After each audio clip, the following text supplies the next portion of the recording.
Jai Mata Di. Today we are going to talk about a very interesting topic, that is epic theater. Epic theatre doesn't mean कि कुछ epic है, मतलब कुछ महाकाव्य है या फिर कुछ ड्रामाज में कुछ ऐसी चीज़ें होती थी जो उसे बहुत लॉन्ग बनाता था। ऐसा कुछ नहीं है।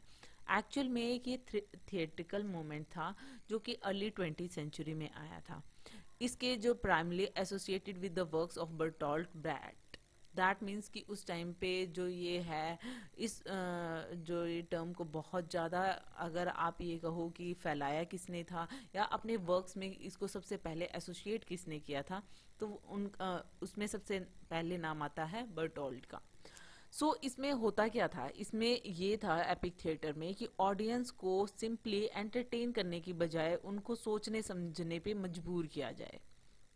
ये जो स्टाइल थी, ये जोर डालती थी इन चीज़ों पे कि सोशल इश्यूज को दिखाया जाए, कुछ ना कुछ चीज़ों को यूज़ करते हुए। ऐसे प्रॉप्स होते थे। तो प्ले को देखते हुए लोग कुछ ना कुछ सीखते थे, उस टाइम के सोशल एंड पॉलिटिकल इश्यूज में इंटरेस्ट लेते थे या फिर उनमें क्या चल रहा है और अपनी लाइफ को और कैसे बेहतर बनाया जा सकता है, सोशल लाइफ को, वो चीज़ें सिखाते थे। तो ये फोर्थ वॉल को ब्रेक करती है। दैट मीन्स कि आपको उसमें किसी भी प्ले के अंदर जब आप देख रहे हो तो उस टाइम पे उसके अंदर घुसना नहीं है। दैट मीन्स कि उसमें इमोशनली और इस तरीके से कनेक्शन नहीं करना है। उसमें जो चीज़ें हैं वो समझने की कोशिश करनी है। दैट मीन्स कि स्पेक्टेटर को इंटेलेक्चुअली एंड इमोशनली इंस्पायर करना है। सो ये चीज़ थी एपिक थिएटर में। होप आपको ये समझ में आई होगी।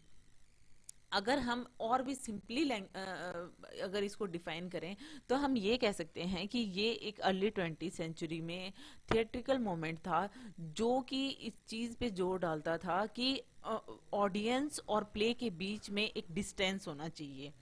दैट मीन्स कि बर्टोल्ट ब्रेट ने ये एपिक थिएटर जो था उनका क्रिएट करने का मतलब ही यही था कि वो अंकरेज करना चाहते थे कि जो भी परफॉर्मेंस हो रही है, जो प्ले हो रहा है, उसे इवेल्युएट किया जाए। दैट मीन्स इंटेलेक्चुअली भी उस चीज़ के बारे में सोचा जाए, ना कि उसके साथ में मतलब इमोशनली कनेक्ट होना है। और उनके लिए वो क्या करते थे कि उन सब चीज़ों से दूर करते थे ऑडियंस को। जैसे कि वो जो हैं इस तरीके के जो प्ले में जो एक्टर्स लेते थे, वो एक ही एक्टर बहुत सारे रोल प्ले कर रहा है, तो इंसान जो है वो उससे कनेक्ट नहीं हो पाता। दैट मीन्स कि वो ये नहीं सोचेगा कि मैं ही इनमें से एक कैरेक्टर हूँ, क्योंकि वो बीच बीच में वो स्पीच देता है। कई बार होता है कि ऑडियंस में से किसी को वो स्टेज पे बुला लेते हैं, तो वो ये दिखाना चाहते थे कि एक्चुअल में स्टेज स्टेज है और हम इसके थ्रू तुम्हें कुछ सिखाने की कोशिश कर रहे हैं। दैट मीन्स उनको सोचने पे मजबूर कर रहे हैं, उनको इवेल्युएट करने का मौका दे रहे हैं जो भी उस टाइम पे सोशल चीज़ें हो रही हैं। सो दैट मीन्स कि they encourage the audience to think about it. So ये चीज थी एपिक थिएटर में। Epic theatre and its many form is a response to Richard Wagner's idea of gesamtkunstwerk. That means कि Richard Wagner ने ये अपना जो idea दिया था, जिसका नाम था गैसमैन कुस्ट वर्क, इसको टोटल आर्ट वर्क भी बोलते हैं, ये उनके रिस्पॉन्स में आया था एपिक थिएटर और उसकी जो फॉर्म्स थी। क्योंकि उनका कहना ये था, टोटल आर्ट वर्क का ये कहना था कि each piece of art to be composed of other art forms.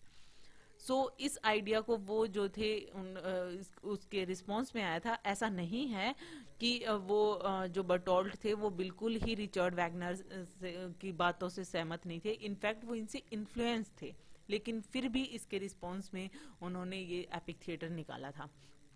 So, epic theater is so focused on the specific relationship between form and content. These two ideas contradict each other, despite the fact that Brad was heavily influenced by Wagner.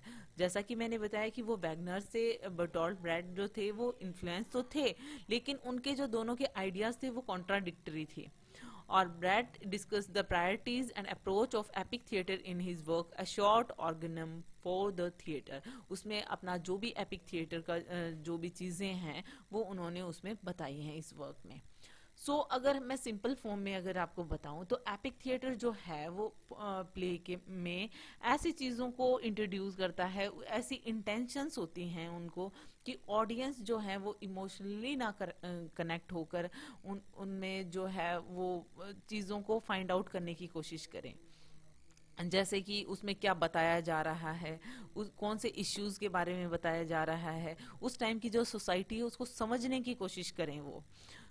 और इसके लिए वो कुछ modernist जो चीजें थी और techniques थे उनका वो यूज करते थे प्ले में, जिससे कि ऑडियंस जो है वो प्ले से बंधे नहीं, उसको ये एज ए प्ले ही ले।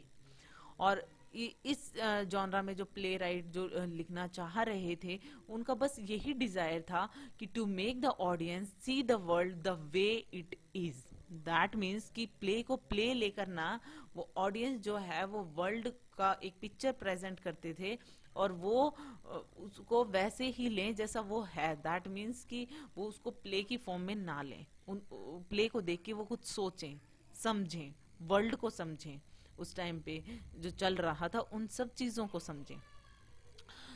ये जो थे ऑडियंस को वो सब करने पे मजबूर कर रहे थे। दैट मीन्स सोचने पे, इंटेलेक्चुअली सोचने पे मजबूर कर रहे थे। होप आपको एपिक थिएटर के बारे में समझ में आया होगा। और ये जो टेक्निक्स यूज करते थे उसमें जैसे कि इस तरीके की चीजें यूज करते थे कि ऑडियंस जो है वो प्ले से कनेक्ट नहीं हो पाए। That means connect doesn't mean कि इमोशनली कनेक्ट ना हो, वो उनमें से किसी कैरेक्टर को लेके, किसी एक्टर को लेके खुद को कनेक्ट ना कर ले। तो उसके लिए वो ऐसी आयरनिक एक्टिंग करते थे, पुअर एक्टिंग करते थे, और एक्टर्स जो थे वो ऑडियंस में से बात करने लग जाते थे, बीच बीच में हंसाते हैं, या फिर अपने रोल से बाहर आ जाते हैं, या फिर एक ही एक्टर बहुत सारे रोल प्ले कर रहा है। इससे ये होगा कि मतलब हाँ ये एक्चुअल में वो नहीं है, क्योंकि ये एक ही पर्सन अगर दो तीन रोल प्ले करेगा तो ऑब्वियस सी चीज है, आप उसे इतना ज्यादा कनेक्ट नहीं हो पाओगे। वो मल्टीपल अगर कैरेक्टर प्ले कर रहा है स्टेज पे तो वो रियल सा नहीं लगेगा। इस तरीके से ये चीजें एपिक थिएटर में होती हैं। इसके साथ साथ में बर्टोल्ट ब्रेट ने एक और जो है नाम दिया है, जिसको हम वर्फ्रेम डंग्स इफेक्ट बोलते हैं। दिस मीन्स कि इसको स्ट्रेंज इफेक्ट भी कहते हैं, कि या एलिनेशन इफेक्ट भी कहते हैं। तो ये टर्म आप जरूर याद रखेंगे। सॉरी मैंने यहाँ पे मेंशन नहीं की है। वर्फ्रेम्स डंग्स इफेक्ट है, जो कि इसमें क्या होता है कि अ, ये टर्म एक्चुअल में जो मैंने बताया है उसी के लिए यूज होती है। दैट मीन्स एलिनेशन इफेक्ट या स्ट्रेंजमेंट इफेक्ट, कि खुद को जो प्ले है और ऑडियंस है उन दोनों को अलग रखना। इसमें होता क्या था, अगर हम ये देखें इसकी कैरेक्टरिस्टिक्स क्या थी इस एलिनेशन इफेक्ट की। तो सबसे पहले तो जो स्क्रीन पे चल रहा है क्या चल रहा है उसको बताना, फिर ऑडियंस के पर्सपेक्टिव्स को जानना। जो एक्टर्स थे वो समराइज करते थे हर एक इवेंट को, ऐसी चीज़ों का यूज़ करते थे, प्रॉप्स, पुल्लीज, इन सब चीज़ों का, टेक्निक्स का यूज़ करते थे। और एक्टर्स जो थे वो ऑडियंस से इंटरेक्ट करते थे, ऑडियंस को स्टेज पर लेकर आते थे। और जो कई बार इंटेंशनली वो पुअर और आयरोनिक एक्टिंग करते थे, इस तरीके से अपने रोल से बाहर आ जाते थे। या फिर वो स्टेज के बारे में बात करने लग जाते थे, कुछ ना कुछ तरीके से उनको, मतलब इस तरीके से जो मैसेज देना होता था वो मैसेज पास करना चाहते थे, ना कि उनसे कनेक्ट करना इमोशनली। ये सारा कुछ था। अब अगर हम नेक्स्ट देखें तो इसमें जो इम्पोर्टेंट प्ले राइट्स हैं वो कौन कौन से थे, तो इसमें और भी हैं। यहाँ पे मैंने 5 लिखे हुए हैं, लेकिन बर्टोल्ट ब्रेट का नाम और इरविन पिस्केटर का नाम जरूर याद रखेंगे, क्योंकि इरविन पिस्केटर ने ये टर्म को कॉइन किया था। दैट मीन्स इसको पॉपुलर तो बर्टोल्ट ने किया था, बट इस टर्म को कॉइन किया था इरविन पिस्केटर ने।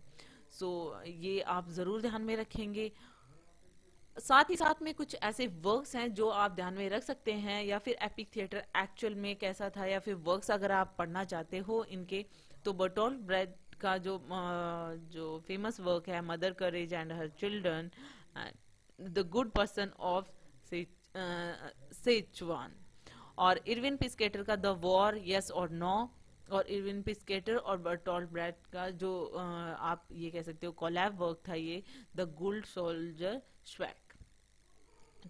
ये कुछ वर्क्स थे जो कि आप ध्यान में रख सकते हैं, क्योंकि जैसा मैंने बताया कि इरविन पिस्केटर का और बर्टोल्ट ब्रेट का नाम आप ज़रूर ध्यान में रखेंगे। तो ये सब कुछ था हमारे इसके ऊपर जो भी एपिक थिएटर पे था। होप आपको समझ में आया होगा। जो जो टर्म्स मैंने यहाँ पे यूज़ की हैं वो भी आप ज़रूर ध्यान में रखेंगे, क्योंकि इम्पॉर्टेंट है एपिक थिएटर को लेकर। Hope you like it. If you like it, please hit the thumbs up button. Please subscribe the channel, put your views and suggestion in comment section. So thank you.